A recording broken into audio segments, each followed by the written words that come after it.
I say to this day, and I do it based on my reaction. Obviously, this is personal. I say it's the greatest knockout of all time. First time I ever stood up, I couldn't sit down. I was standing up. I was just like, oh! I saw that. I saw you stand up. That's the first time I see it. Was just, what? I expected him in the last 6 rounds with AJ. In my opinion, he won 4 of them. People will argue that. He at least won 3. I'm a little up. But will you take care of me forever and ever? When Anthony Joshua finally landed the crushing 6th-round knockout that ended Jake Paul's challenge, Joe Rogan's live reaction captured how huge the moment was for combat sports. Rogan, who had warned many times about Joshua's one-punch power and the danger Paul was facing, did not hold back. As the knockout happened, he immediately described it as more than just a fight-ending punch, calling it one of the most brutal and unforgettable knockouts in modern boxing. Come full steam ahead 100 miles an hour, or Jake would have moved around the ring at 100 miles an hour. There's 2 things I would have done. Tried to shut Jake down at 100 miles an hour, or I would have gone on the back foot. So Jake decided to move around the ring. The fight, promoted as Judgment Day, was scheduled for 8 3-minute rounds in the heavyweight division. Joshua entered as the clear favorite due to his experience and size advantage, standing 6 foot 6 inches tall and weighing around 243 pounds compared to Paul's 216 pounds. After a cautious start, Joshua began to take control, dropping Paul multiple times in the 5th round before ending the fight with a devastating right hand in round 6 at 1 minute 31 seconds, forcing the referee to stop the contest. Anthony Joshua. Paul was sturdy for the first couple of rounds, but as the fight went on, the more experienced Joshua began to take control. After continuously connecting in the 5th round, it was only a matter of time before it was over. In the 6th, Joshua went on to knock out Paul with a big right hand. Joshua improved his career record to 29-4 now. Paul loses for the 2nd time in his career. Anthony Joshua vs. Jake Paul became one of the most talked about fights of the year, not just because of the personalities involved, but because it highlighted the clash between traditional heavyweight boxing and the social media-driven influencer era. Performance by Jake, brother. Thank you for that. It's such a big ball, getting the ring. That guy, dude, Joshua's a monster.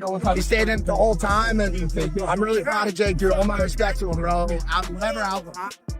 I mean, dude, he went 6.5 rounds with Anthony Joshua, one of the best in the world. So I got nothing to respect. And got up like 2 times. Talk about that. I mean, there's been other heavyweights that have felt that right hand who haven't got it. Nagano, so many people over him, right? Jake's got a tough chin, dude. I think he does whatever he wants after this. He sets such a big ball, dude. He had to keep moving. That was the only strategy. People are gonna say he ran around the ring. They don't understand fucking boxing. Wow. He showed a ton of heart, right? What's next for Jake Paul? Where does he go? Whatever he wants. Joshua, the former 2-time. Joshua, a former 2-time unified heavyweight champion, was a heavy favorite going into the fight. Paul, a YouTuber turned boxer, used his massive platform to bring attention to boxing, despite criticism from purists who questioned his credentials. Still, very few people truly believed he had a realistic chance against elite heavyweight power. Some people believe in fairy tales. Whoever believed that Jake Paul was gonna win, that was an absolute fairy tale.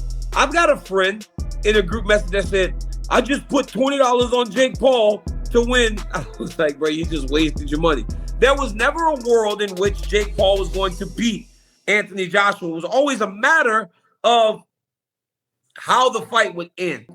So I watched all the pundits talking about the fight. Even Rosendo, my boxing coach, I was like, does Anthony Joshua represent boxing? Everybody from that world felt like Anthony Joshua was representing boxing. And as the fight started to go on, first off, he was representing boxing, so they wanted him to get the job done.